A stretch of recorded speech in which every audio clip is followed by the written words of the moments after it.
What is going on? I'm Dink Totaku, and this is the 9th arc of Bleach, the decisive battle of Karakura Town, where it is finally Aizen and the Espada versus the Gote 13. So let's get into that. The battle finally begins, and Old Man Yama wastes no time using Ryujin Jaka to enshroud the three former captains in a wall of fire. In Las Noches, Ichigo makes his way to save Orihime again. He is confronted by Ruberon, leader of the Ahekias. Chad, Renji, and Rukia come to take over so he can move on, and now it's Ichigo versus Ukiura 2.5, if you will. Espada number 2, Baragon, sends out hollows to destroy the pillars, but Old Man Yama has people defending him. Baragon then sends out some of his subordinates to the towers. First we have Yumichika fighting Charlotte, and they're debating who's uglier, but then after Yumichika cuts Charlotte's hair, he releases his true form. He attacks Yumichika, breaking his arm, and then enclosing the two in a black sphere. After making sure no one can see them, Yumichika releases his true Shikai, Rujiro Kujaku, which enshrouds Charlotte in vines. His Shikai sucks up all his spiritual energy, and when the flowers bloom, he dies. Kira is fighting Abirama, who has already gone into his true form. Using his Shikai, Kira is able to weigh Abirama's wings down, and he takes his head. Shuhei is fighting Findor, and as they trade blows, Findor removes pieces of his mask, gaining power, and eventually he releases his true form. Shuhei releases his Shikai, Kazeshini, and to be honest, I always wish that was a cooler sickle style Bankai or Shikai. But moving on, Shuhei is able to cut off an arm, and with his next attack, he kills Findor. Then one of the pillars is destroyed and Ikaku is down. With the pillar down, the real Karakura Town starts to come back. It's stopped by Tetsuzaimon, who uses some emergency spikes to stop the reversion. Sanjin steps in to fight Po, who releases his true form.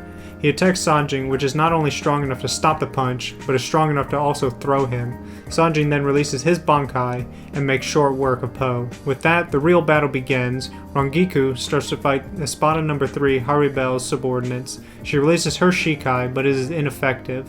She is not having an easy time with a 3-on-1. Then Momo comes in to fight and is able to do massive damage using Aikido and her Shikai, but then when the three release their true forms, it heals their injuries. Then they sacrifice their left arm to summon a hollow, what I would just call a hollow Chimera. It takes out Rangiku, injuring her greatly, then goes for Momo, breaking every bone in her body. They're saved by Kira and Shuhei. Kira goes to heal, while Shuhei goes to fight the Chimera, who eventually crushes him, and it starts to make his way to Kira. Then badass Old Man Yama has to step in and completely obliterates the Chimera, burning it to ash. Then burning the three Arrancar to a crisp when they attack him. Marichiyo's fight, to be honest, is just a complete joke, so we're not even going to go, we're just going to get straight into Suifong, who is fighting Gio. They trade blows until Suifong pins him to the wall, and she releases her Shikai, but Gio is able to get unstuck, and then releases his true form.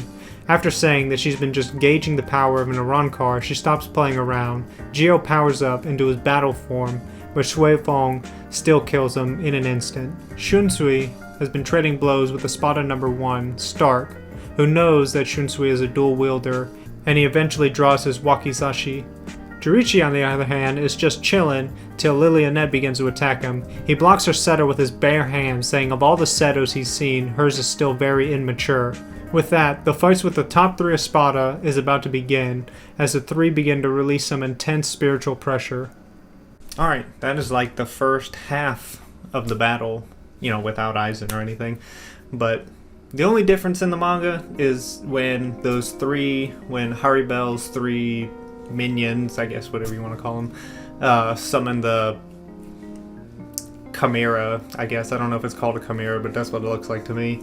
They sacrifice their arm, but they essentially just rip their arms off in the manga to summon it, and then that's like the power that's used.